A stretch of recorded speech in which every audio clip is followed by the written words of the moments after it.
footprint than most rural areas of Europe. So environmental sustainability is clearly one of them.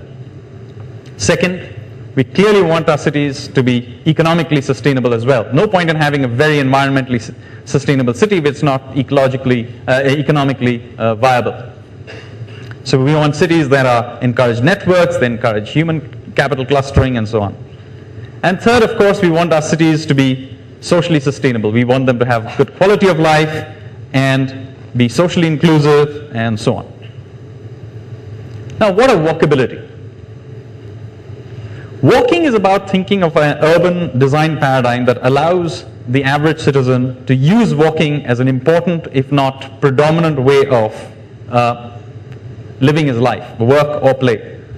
And it's not just about sidewalks, it's about the whole paraphernalia that comes with walkability, which means public toilets, it means security, it means mixed use and density, and so on. And of course, it includes interconnections with other forms of transport as well. Now, when I'm talking about walkability, it's very important to point out that what I'm not talking about is Lutyens' Delhi. Walkability is not just about the ability to walk.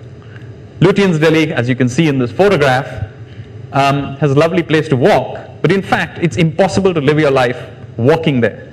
You can't walk to work in Lutyens' Delhi. You can't walk to a market in Lutyens' Delhi. So even though Lutyens' Delhi is a lovely place to walk, it's actually an entirely unwalkable urban design. Or cycling is the most environmentally friendly way of getting around.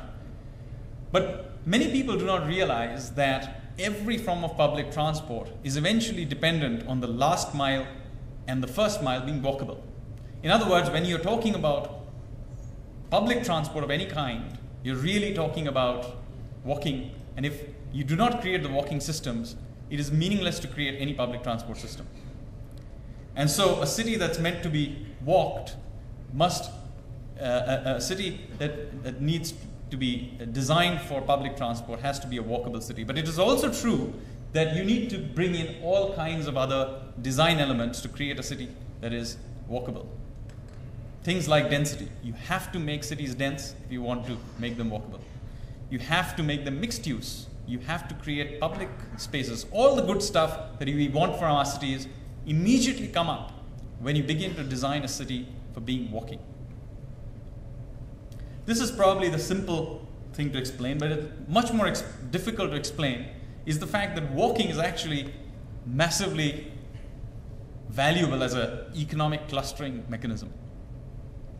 Now think of all the interesting and successful cities in the world, whether it's New York or Boston or Paris or London or Singapore. What do they have in common?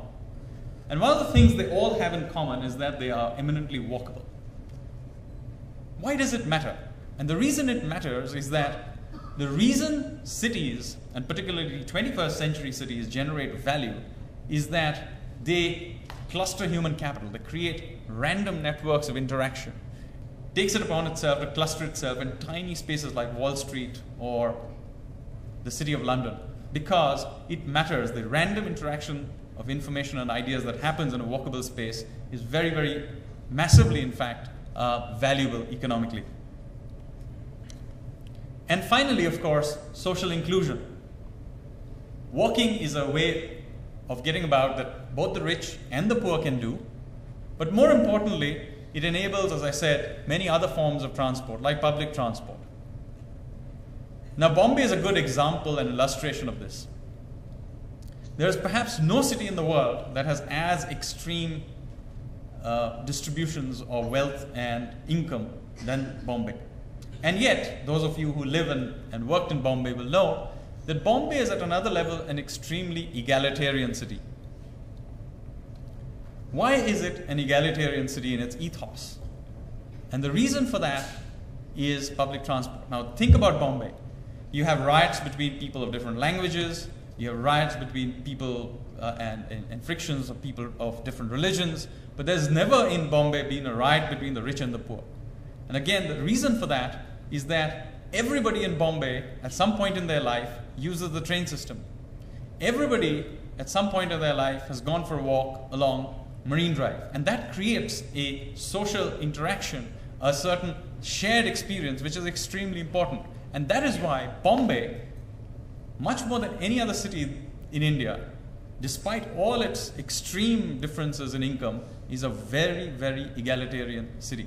Delhi, on the other hand, which by the way has much smaller differences in income distribution, is actually not an egalitarian city at all. It's a very hierarchical city.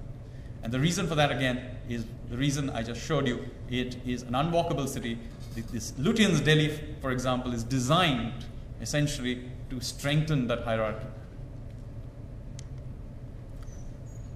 So the question that I've been trying to answer, of course, is why walkability? It's cheap, it's low technology, it combines flexibility with other modes of transport, and it's very, very easily applicable in developing countries. It simultaneously resolves environmental, social, and economic sustainability, and most importantly, it's scalable. It works for both large cities and small cities. The good news, well, some of the world's most advanced cities are beginning to get this. The picture on the left is of the middle of Seoul. There used to be a big highway that used to drive through the middle of Seoul. A couple of years ago, they just tore it down, and they restored an old stream that used to pass through this area. And as you can see, it's a very popular and a lovely place to hang out, and it has really changed the nature of the center of Seoul. It's become much more inclusive, much more friendly, and a lovely space. But you can see that a similar idea was tried out in New York. This is the New York High Line. It used to be an old elevated train line that was built in the early part of the 20th century, and then fell into disuse for almost 40 years, and almost forgotten till somebody came up with a plan to tear it down. Luckily, some of the town planners of New York got on to the fact that maybe there's an alternative use for it, and basically what they did is they renovated that rail line to make it a walking path. Now you have about, I think, 4 or 5 kilometers of this elevated walk path which goes through southern Manhattan, and it's again been a very, very successful design element where it's completely changed the parts of the city where this has come up. In fact, property prices along this high line have dramatically gone up as a result of that. By saying it's great to be here, yeah, let me hand it over to Vikram. Thank you.